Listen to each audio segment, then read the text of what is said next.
좀 많이 더우시죠? 저는 양복까지 입고 넥타이까지 메고 소매 긴 것도 입었고,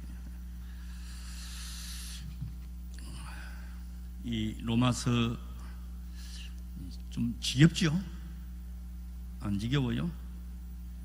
이 로마서 좀 1년 반 동안 로마서만 붙잡고 있는데 아직 8장도 안 끝났어요. 내가 설교할 시간도 몇 시간 안 남았는데 하루 만에 다 끝낼 수 있어요. 그러나 어려워도 한 번은 짚고 넘어가야 될 말씀이에요.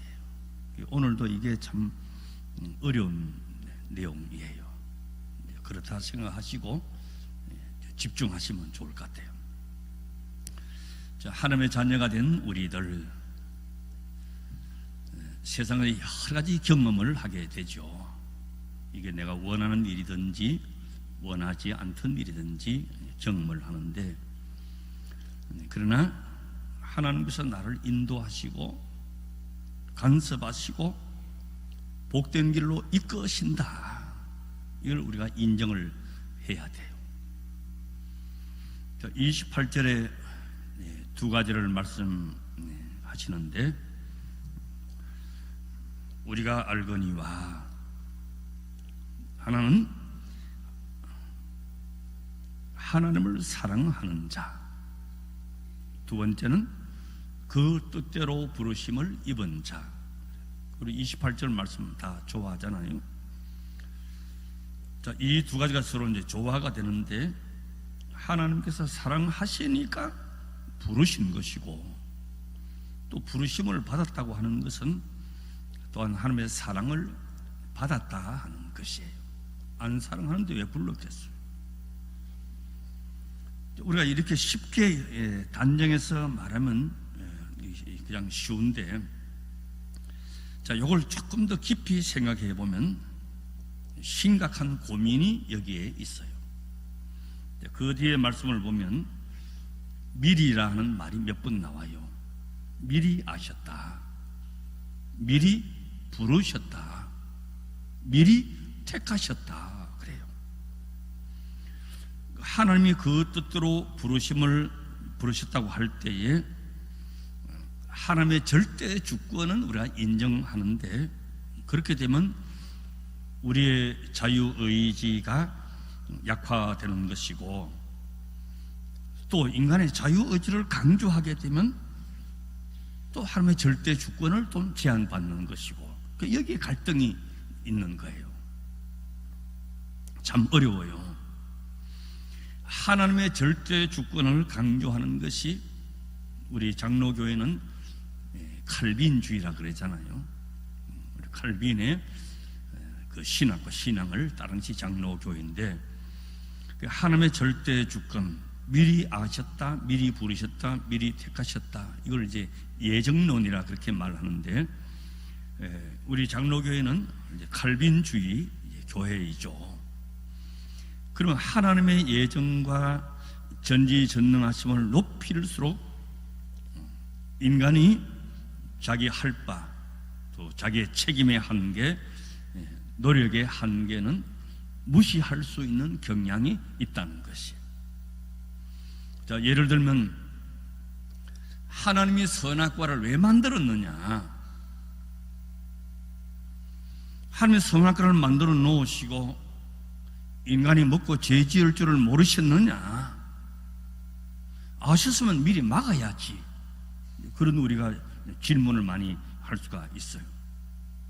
또 가룟 유다가 그런 짓을 할 줄을 왜 모르셨느냐? 그런 인간을 제자 만들어 놓고 배신하게 했냐? 이런 어리석은 생각에 우리가 빠질 수가 있다는 것이에요.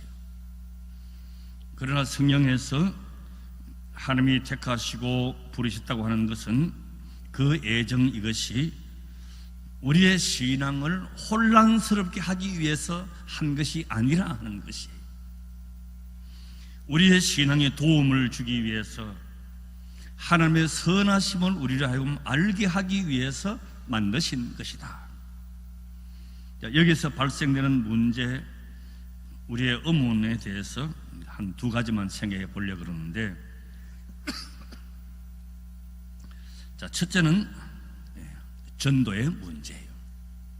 오늘 본문 29절 30절을 한번 보겠어요. 우리 다 같이 읽어볼까요?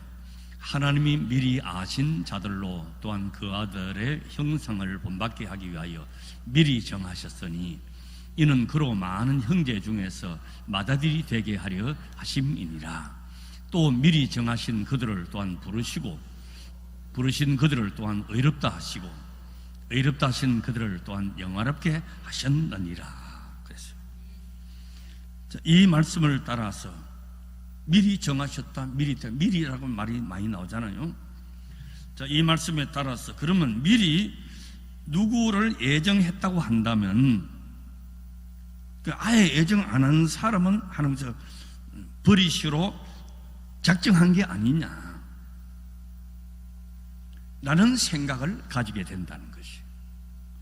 누구를 미리 정했고 택했다고 한다면 전도할 필요가 뭐가 있냐. 가만히 있어도 미리 정하신 사람은 지발로 걸어서 교회 나올 것이고 하나님 앞에 나올 거 아니냐, 전도해도 소용이 없지 않느냐, 그런 생각을 가지게 된다는 것이. 제가 여러분 아무 고민이 없는데 내가 자꾸 고민을 던져주는 것 같아요. 그럼 하나님이 택했으면 그 사람은 가만히 두어도 저절로 하나님 앞에 나오게 될 것이고 구원은 처음부터 보장된 것이고 택하지 않는 사람은 아무리 애쓰고 노력해봐야 헛수고 아니냐. 교회 문 앞에 산다고 구원받는 게 아니에요. 그렇잖아요. 멀리 있다가 또 구원 못 받는 것도 아니에요. 그러면 택하지 않는 사람은 아무리 애쓰고 노력해봐야 헛수고 아니냐, 이런 생각을 우리가 가질 수가 있다는 것이. 자, 그러나 이 논리는 통하지 아니합니다. 왜 통하지 않느냐? 하나님께서는 목적을 정하실 뿐 아니고 그 목적을 이루는 수단도 정하셨다는 것이. 하나님께서 전도하라고 하시면 우리는 전도해야 되는 거예요. 미리 택하시고 안 택한 사람은 아무리 해봐야 전도 안 되는 것이고, 미리 택했으면 우리가 뭐하러 전도합니까? 가만히 있어도 지발로 나올 것인데, 이렇게 말할 수가 있어요? 전도하라면 해야 되는 것이. 전도의 문제에 있어서 우리가 실제로 이제 찾아보겠어요.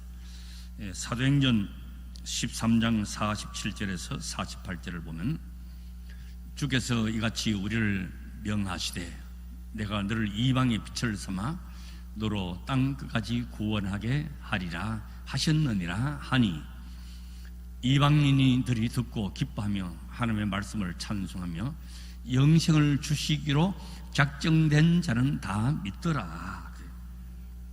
자, 구원을 얻었는데 이 사도행전에 보니까 영생을 주시기로 작정된 자는 다 믿더라.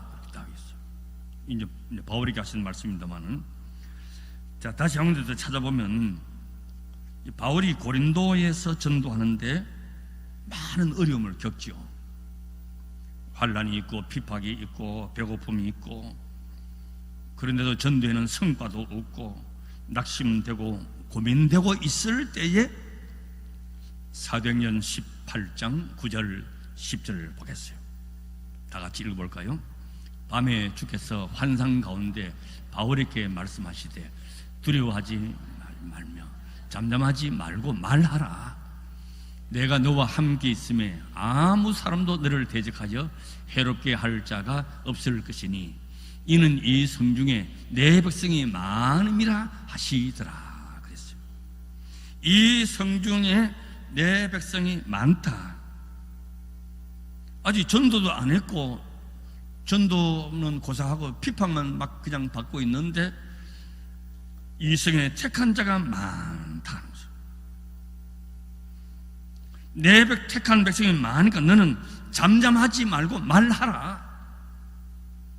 미리 택했으면 바울이 가서 안 전해도 지발로 나올 건데 바울에게는 가서 전해라는 거예요. 전해라.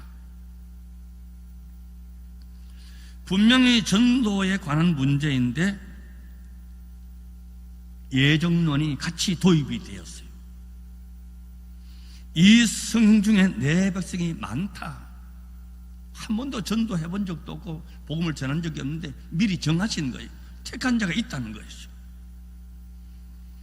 그럼 복음을 전하는 바울의 이렇게는 그렇다 하더라도 복음을 받고 구원을 얻어야 할 사람에게는 예정론이 도입되고 있지 않다는 것이에요. 다시 사도행전 13장 38절에서 39절을 보겠어요. 다 같이. 그러므로 형제들아 너희가 알 것은 이 사람들을 힘입어 죄 사함을 너희에게 전하는 이것이며 또 모세의 율법으로 너희가 의롭다 하심을 얻지 못하던 모든 일에도 이 사람을 힘입어 믿는 자마다 의롭다 하심을 얻는 이것이라. 이 사람을 힘입어, 이 사람이 누구겠습니까? 예수 그리스도이신 거죠. 모세의 율법으로는 의롭다 하심을 받지 못하던 사람들도 이 사람 예수를 힘입어 죄 사함 받고 의롭다함을 얻었다 하는 것이에요. 그러나 전도에 있어서는 복음을 듣는 사람의 자유의지와 결정만이 요구되고 있는 것이에요. 그래서 불신자들에 대한 설교와 전도는 언제나 회개하고 예수를 믿으라는 거예요. 예수님의 복음의 첫 마디도, 세례 요한의 첫 마디도 회개하고 복음을 믿으라는 거예요. 예수 천당 불신 지옥, 우리나라 최건능 목사님, 최봉석 목사님 그 부흥사 유명한 일화가 있잖아요. 예수 천당 불신 지옥 그랬어요. 초대교회 사들이 전한 복음의 핵심이 바로 이거예요. 예수가 우리의 주님이시다. 이것 때문에 얼마나 많은 사람들이 순교를 당했는지 몰라요. 로마 황제가 크리오스다. 아니다. 예수가 우리의 주님이시다. 요거 한마디 때문에 순교당한 거예요. 예수가 주님이시다. 사도행전에서 가장 대표적인 설교가 베드로의 설교예요. 그 중에 사도행전 2장 36절 말씀 보십시오. 다 같이. 그런즉 이스라엘 온 집이 정녕 알지니 너희가 십자가에 못 박은 이 예수를 하나님이 주와 그리스도가 되게 하셨느니라 하니라. 이 예수가 구원하는 유일한 길이고 유일한 방법이요, 예수 그리스도가 우리의 주님이시며 우리를 구원하실 자이시다. 아멘 하시죠? 자, 그랬더니 백성들이 물어요. 사도행전 2장 37절 보십시오. 저희가 이 말을 듣고 마음에 찔려 베드로와 다른 사도들에게 물어 가로되 형제들아 우리가 어찌할꼬 그랬어요. 그러다 베드로가 이제 대답을 합니다. 사도행전 2장 38절을 잠보요. 다 같이. 베드로가 가로되 너희가 회개하여 각각 예수 그리스도의 이름으로 세례를 받고 죄 사함을 얻으라. 그리하면 성령을 선물로 받으리라. 회개하고 예수를 믿어라. 이게 전도예요. 예수 믿고 병 나아라, 예수 믿고 복 받아라, 복음은 아니에요. 예수 회개하고 예수 믿으라는 거죠. 하나님이 정하신 사람들을 불러내기 위해서 우리를 보내셨다는 것이에요. 다시 로마서 10장 13절에서 15절을 한번 보겠습니다. 누구든지 주의 이름을 부르는 자는 구원을 얻으리라. 그러나 저희가 믿지 아니하는 이를 어찌 부르리요? 듣지도 못한 이를 어찌 믿으리요? 전파하는 자가 없이 어찌 들으리요? 보내심을 받지 아니하였으면 어찌 전파리요? 기록된 바 아름답도다. 좋은 소식을 전하는 자들의 발이여 함과 같으니라. 전하는 자가 있어야 들을 수가 있고 들을 수 있어야 믿을 수가 있고, 믿어야 구원을 얻을 수가 있다 하는 것이. 그래서 우리나라가 초대교회 언더우드, 아펜셀러, 토마스 선교사, 많은 선교사들이 여기 왔어요. 우리 청년부 이번에 수련회 때 양화진 그 선교자 묘역에 갑니다. 거기 와서 다 선교를 했어요. 전언자가 있어야 들을 수가 있고, 들어야 믿을 수가 있고, 믿어야 구원을 얻을 수가 있다. 우리에게도 복음을 전해 주었으니 우리는 복음의 빚진 자인 것이죠. 자, 그 다음에 이제 두 번째. 자, 지금까지 살펴본 것과 같이 전도에 있어서는 이 애정 문제가 도입되지 않았다면, 그럼 무엇 때문에 성경에 애정론이 설명이 되었느냐? 오늘 본문 29절 23절에 보면 미리 정하신 자들, 미리 정하신 자들, 미리라는 말이 계속 나오잖아요. 이게 이제 우리 두 번째 생각할 문제예요. 자, 이것은 성도의 견인에 대한 것입니다. 이 견인은 고장난 자동차 끌고 간다, 그걸 말하는 게 아니에요. 어제 보니까 평공리 앞에 차가 막 몇 중 충돌해가지고 견인차들이 막 왔더라고. 여기서 말하는 견인은 무엇이고 하니까 성도들의 신앙상의 인내와 승리를 말하는 것이, 인내와 승리, 이것이 성도의 견인이라 말해요. 자, 우리는 예수 믿고 구원 얻었습니다. 믿으시죠? 다 아멘해요. 이것이 우리 로마서 앞에 하도 많이 해가지고 여러분 기억을 못 하실 거예요. 이거는 내 능력과 내 선택에 있지 아니하고 어디에 있다 그랬습니까? 하나님의 의지와 하나님의 뜻과 하나님의 지혜와 하나님의 능력 안에 있었다. 이걸 우리가 믿습니다 고백했어요. 그러니까 우리의 신앙을 하나님이 정하셨으니까 우리는 실패할 수가 없는 것이요, 더 인내하고 더 확신하는 것이, 여기에 애정론이 있는 이유가 있는 것이요. 아까 앞에서 말씀드렸듯이 애정론 때문에 무슨 논쟁이 되고 분파가 되고 율법주의에 빠져서는 안 된다는 것이, 모든 성경은 하나님의 의지와 뜻 안에 있는 것이기 때문에 더 겸손하게 하나님 앞에 나아가야 돼요. 요한일서 3장 2절에서 3절 말씀을 한번 보겠습니다. 예정론의 목적인데, 사랑하는 자들아, 우리가 지금은 하나님의 자녀라 장래에 어떻게 될 것은 아직 나타나지 아니하였으나 그가 나타나심이 되면 우리가 그와 같을 줄을 아는 것은 그의 계신 그대로 볼 것임을 인함이니, 주를 향하여 이 소망을 가진 자마다 그의 깨끗심과 같이 자기를 깨끗하게 하느니라. 자, 결국 우리는 하나님의 앞에 서야 되고 영광의 자리, 거룩한 자리에 나아가야 됩니다. 지금 우리 모두는 언영한 하나님 앞에 서야 되잖아요.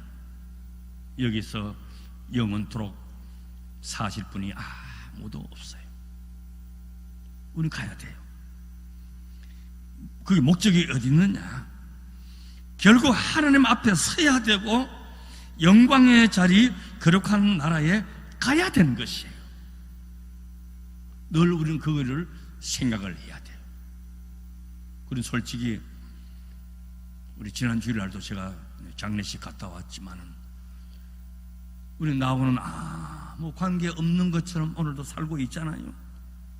그 어느 순간에는 하나님 앞에 서야 돼요. 자, 이것을 우리가 믿기 때문에 성실하게 그 날을 준비해야 된다는 것이에요. 하루하루 준비를 하면서 살아야 돼요. 이스라엘 백성들이 40년 광야 생활을 그냥 하나님이 그냥 심통 나가지고 그냥 너희들 된통하면 고생해봐라, 그게 아니에요. 가나안 백성으로서 합당한 신앙과 인격의 훈련을 위해서 광야 생활이 필요했던 것이, 거기 서야 되기 때문에 하나님의 말씀을 지키고 절기를 지키고 하나님의 예배를 소중히 드리고 하나님의 백성으로 감사하면서 살아야 되는 것이에요. 근데 이놈은 그건 덥다고 원망불평. 오늘 아침 우리 지원회 때 읽은 성경 말씀이 바로 그 말씀 읽었어요. 원망했어. 애굽에서 죽었든지 광야 나가서 죽었다면 좋았을 것을 괜히 여기까지 끌고 나와서 우리를 이렇게 하느냐? 전부 원망이에요.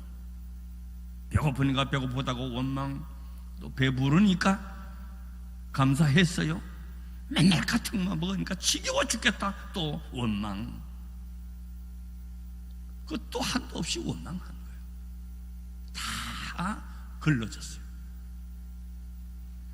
그때를 준비해야 되는 것이. 여름 방학 중에 이제 교회마다 우리 청년 대학생들이 해외 단기 선교에 많이 가잖아요. 뭐 동남아 가고 중앙아시아, 뭐 중국, 몽골, 러시아 큰 나라 가죠. 우리의 청년들은 내년 1월달 겨울 방학 때 라오스의 단기 선교 지금 약속이 되어 있어요. 지금 라오스에 물난리가 나가지고 몇백 명이 실종되고 죽었다는데 혹시 그쪽인가 싶어서 내가 오늘 지도를 펴보니까 그건 아니에요. 비엔티엔이 아니고 맨 남쪽이더라고. 그것도 우리나라 SK에서 공사한 거가 돼가지고 참 이게 어려움이 있는 것 같아요. 댐이 터져가지고 사람들이 뭐 많이 죽었어요. 떠내려가고 집도 무너지고 그래요. 당신이 가려면 청년들이 무슨 돈이 있어요. 오늘도 예배 마치고 나가실 때에 냉면을 좀 많이 팔아주시기 바랍니다. 냉면 장사 해가지고 지금 단기 선교 좀 기금 마련해서 1월달에 가야 되니까 라면값보다 더 싼 것 같아요. 냉면이. 더운 여름에는 냉면을 좀 많이 끓여 드시고 낮에 냉면 삶아가지고 목사도 좀 오라 그러고 그래 봐요. 좀 혼자 먹지 말고. 자, 그런데 그냥 단기 선교 가면 됩니까? 여권만 들고 가면 됩니까? 준비를 해야 돼요. 준비를. 지금 우리나라는요, 이게 최근 통계인데 선교사가 몇 개국의 나라에 가 있느냐? 170개국에 우리 대한민국의 선교사가 나가 있어요. 몇 명이 나가 있느냐? 27,436명이 나가 있어요. 숫자적으로는 미국 다음이에요. 그러나 인구 비례, 경제 비례 그런 걸 다 따져보면요, 우리나라가 최고 많아요. 선교사를 파송하고 있어요. 이거 외에 단기 선교사, 자비량 선교사에게 다 합치면 숫자 파악이 안 될 정도로 많아요. 그냥 가는 게 아니에요. 그 나라의 종교, 문화, 사회, 정치, 경제, 기본 상식적인 건 알아야 돼요. 역사, 그리고 간단한 언어라도 해야 돼요. 그런데 인사말 정도로도 하고 감사하다는 말도 하고. 저는 하도 여러 나라 다녀가지고 그걸 그때는 잘 외웠는데 이게 그 나라 말인지 이게 그 나라 말인지 혼돈이 막 와요. 교회에 적응을 해야 되죠. 선교사를 파송되면 자녀 교육은 어떻게 해야 될 것인지, 주택은 어떻게 할 것인지, 그 선교에 있어서 무슨 방법으로 무엇을 통해서 선교해야 될 것인지 준비를 해야 되는 거예요. 이번에 라오스 가는 건 우리 여러분 사랑의 집 짓게 하는 데서 라오스에 유치원 지었거든요. 짓고 그 외에 그 교육센터 무슨 문화교실 하는데 또 고산 산지 지역에 다 TV 컴퓨터 여러분 이름으로 다 설치해 주었어요. 모르지 그런 거. 무관심하신 것 같아요. 성경책 한 것만 달랑 들고 가면 되는 게 아니에요. 그건 미련한 것이죠. 잠깐 갔다 오는 것도 준비를 하고 가야 되는 것이에요. 라오스에 대해서 공부해야 돼요. 자, 하나님께서 나를 불러 세우시고 하나님의 사역을 시작하신다면 하나님께서 역사하시고 실패가 없으시고 이루실 것이다. 이것이 하나님의 뜻이고 하나님의 의고 하나님의 능력이고 지혜고 하나님의 약속이고 인도하심입니다. 이건 취소될 수가 없는. 그러면 우리는 어떻게 해야 되느냐? 하나님이 우리를 선택하시고 부르시는 것은 복된 자리이고 영광스러운 자리이기 때문에 당연히 열심을 품고 게으름에서 일어나야 되고 예배와 감사와 찬양, 섬김이 당연히 우리가 감당을 해야 되는 것이에요. 다시 로마서 8장 31절에서 34절을 한번 보겠습니다. 오늘 내용 말씀입니다. 그런즉 이 일에 대하여 우리가 무슨 말을 하리요? 만일 하나님이 우리를 위하시면 누가 우리를 대적하리요? 자기 아들을 아끼지 아니하시고 우리 모든 사람을 위하여 내어주신 이가 어찌 그 아들과 함께 모든 것을 우리에게 은사로 주지 아니하시겠느냐? 누가 능히 하나님의 택하신 자들을 송사하리요? 의롭다신 이는 하나님이시니 누가 정죄하리요? 죽으실 뿐 아니라 다시 살아나신 이는 그리스도 예수시니 그는 하나님 우편에 계신 자요 우리를 위하여 간구하시는 자신이라. 여러분, 이 말씀이 애정론의 핵심이 되는 이유예요. 하나님은 철저하게 내 편이시다.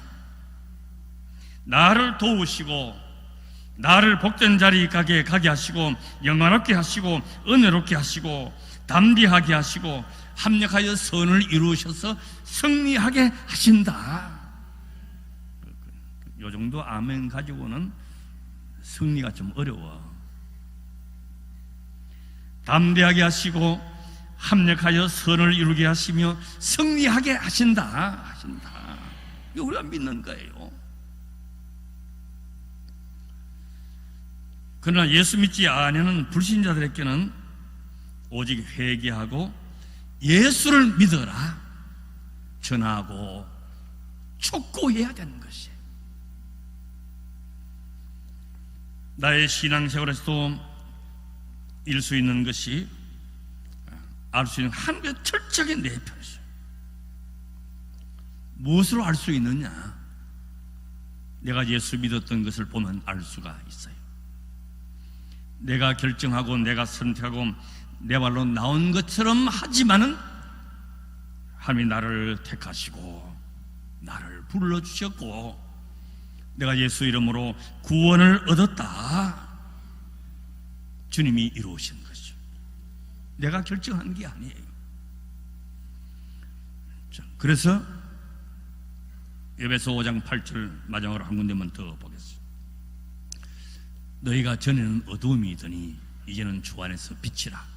빛의 자녀들처럼 행하라. 결론 부분에 빛의 자녀들처럼 행하라. 빛의 자녀들처럼 닮으라 하는 것이. 사람은요 닮게 되어 있어요. 그 좋은 것만 닮으면 얼마나 좋겠어요. 안 좋은 것도 닮는다는 것이. 오늘 새벽에 조순환 전사님 그런 설교를 하셨잖아요. 아프가니스탄 또 미군으로 해외 파병되어 어떤 분들 가정 문제 상담하고 다 보니까 공통되는 점이 있다는 거예요. 아버지 엄마가 살아왔던 그 모습을 그대로 담더라는 거예요. 나는 이거 안 담고 싶고 이렇게 안 가고 싶은데 담더라는 거예요. 그래서 고민이 있고 번민이 있다는 것이에요. 부모님의 좋은 모습도 담고 선생님의 좋은 가르침도 담지만은 애들 보십시오. 말 배울 때 뭐부터 배워요? 욕부터 배워요. 욕부터. 어른들이요 신중하게 생각해야 돼요. 좋은 것만 담는 게 아니에요. 나쁜 것도 닮아요. 여러분들 애들 듣는 데서요 존경하고 사랑하고 교회 중심으로 순종 말씀 이런 걸 말해야지 원망하고 불평하고 남 비난하고 이러면요, 내가 지난 주일도 말씀드렸듯이 애한테 독을 먹이는 거야. 왜? 닮는단 말이야. 닮아. 그걸 닮아요. 안 닮는 것 같죠? 닮아요. 그리고 닮아야 하는 나도 좋은 본을 보여서 닮고 싶은 것이 나한테 있게 만들어야 되는 것이. 여러분, 우리가 가는 인생길은 나 홀로 가는 길이 아니에요. 나 홀로 걷지만 그것이 길이 되어서 후대 사람들이 그 길을 따라오는 거예요. 내가 가는 인생 그 자체가 후대 사람들이 따라가야 되고, 복된 길이 되고, 은혜의 길이 되고, 의의 길이 되고, 생명 길이 되고, 잘되는 길이 되고, 복받는 길이 돼야지. 내가 가는 길을 따라왔다가 인생 망쳤다, 그것도 우리 책임이 있는 거예요. 나한테 닮고 싶은 부분이 있게 해야 된다는 것이. 제가 대학교 교정에 이렇게 가보면, 물론 저는 이제 기성세대고 목사인 눈이니까 그런 생각 들지만, 좀 희망이 보이고 이쁨이 보여야 되는데 너무너무 한심한 게 많은 거라. 이 실내에서는 담배를 못 피우니까 전부 등나무 밑에 앉아가지고 불 피우는데, 기집애들이 더 많아요. 기집애들이 삼삼오 모여가지고, 이게 어른스러워 보이고 자율성이 있어 보이고 멋있어 보이느냐? 저희들은 그럴는지 모르지만 우리 눈에는 하나도 멋있어 보이지 않고 천박스러워 보이고요, 저질스럽게 보이는 거야. 이거 담배 피우면 또 괜찮은데, 또 어떤 놈들은 이 더운데 끌어안고 있는 놈도 있고 그래요. 뭐 조문 끌어안아야 되겠지만, 그러나 때와 장소가 있는 것이거든요. 이걸 몰라. 애들이 몰라요. 로마서 5장 8절에 우리가 아직 죄인 되었을 때에, 에베소 2장 12절에 그때는 너희가 그리스도 밖에 있었고 이스라엘 사람 밖에 있었다. 약속과 언약에 대하여 외인이요 세상에서 소망이 없고 하나님도 없는 자였다. 우리가 아직 죄인 됐을 때 몰라요. 그때는 빛과 어둠을 모르고 의의 길을 모르고 악한 길을 모르고 잘하는 것도 모르고 못하는 것도 모르고 분별치 못해요. 그러나 하나님께서 우리에 대한 자기의 사랑을 확증하고 난 다음에 알게 되었어요. 깜깜한 데 있을 때는 내가 다 깨끗한 줄 알고 착한 줄 알고 했는데, 빛 가운데 가보니 더럽기가 한량이 없고 얼룩이 져서 볼 수가 없는 거예요. 어두움 가운데는 색깔이 없잖아요. 빛 가운데 나와보니 나는 흰 걸 알고 살았는데 이거는 검고 얼룩져있고 더러워져 있더라는 거예요. 어두운 가운데 있을 때는 내가 무슨 잘못을, 내가 교도소를 갔다 와서 쇠고랑을 차서 내가 무슨 죄인이야 하죠. 그러나 빛 가운데 나와보니까 이것도 얼룩이고 이것도 더럽고 나는 죄인이로구나. 그때는 몰랐는데 그때 알게 되는 것이에요. 빛과 어두움을 알고 그릇된 것과 참된 것을 알고 흰 것과 검은 것을 알게 되죠. 은혜도요, 처음 받아놓으면요 혼자만 믿음이 있는 것 같아요. 다른 사람 믿음 하나도 없는 것 같고, 장로님들 기도도 안 하는 것 같고, 권사들이 뺀질이 같고, 다 자기만 잘나고 자기만 은혜 있는 것 같아요. 일본 말 가운데 이노와 미노를 호도 아다마 사게로 그런 말이 있어요. 내가 일본 말을 잘해서 하는 게 아니야. 이거 한마디밖에 몰라요. 벼가 익으면 익을수록 고개를 숙이는 거예요. 벼가 처음 나올 때 알이 안 생길 때는 이 뻣뻣이 서 있잖아요. 그러다 알이 차기 시작하면 점점 고개를 숙이는 거예요. 이노와 미노를 호도 아다마 사게로 그래요. 일본 속담이에요. 고개를 숙이는 거예요. 신앙도 마찬가지예요. 처음 은혜 받았을 때는 그냥 지가 제일 잘났어. 그러나 말씀과 은혜가 깊으다 못하는, 내가 못하는 것이고 나한테 탓이고 다 그리 된 것이죠. 빛 가운데 오니까 얼마나 더럽고 얼마나 얼룩져 있는지 몰라요. 마지막으로 로마서 8장 29절 30절 말씀 다시 한 번 더 다 같이. 하나님이 미리 아신 자들로 또한 그 아들의 형상을 본받게 하기 위하여 미리 정하셨으니 이는 그로 많은 형제 중에서 맏아들이 되게 하려 하심이니라. 또 미리 정하신 그들을 또한 부르시고 부르신 그들을 또한 어렵다 하시고 어렵다 하신 그들을 또한 영원하게 하셨느니라. 예정하시고 부르시고 택함 받아서 이 자리에 있게 된 성도의 복된 자리 끝까지 잘 지켜나가시기를 진실로 바랍니다. 아버지 하나님, 우리를 부르셨고 택하셨습니다. 그러나 우리에게 전해준 말씀이 있었고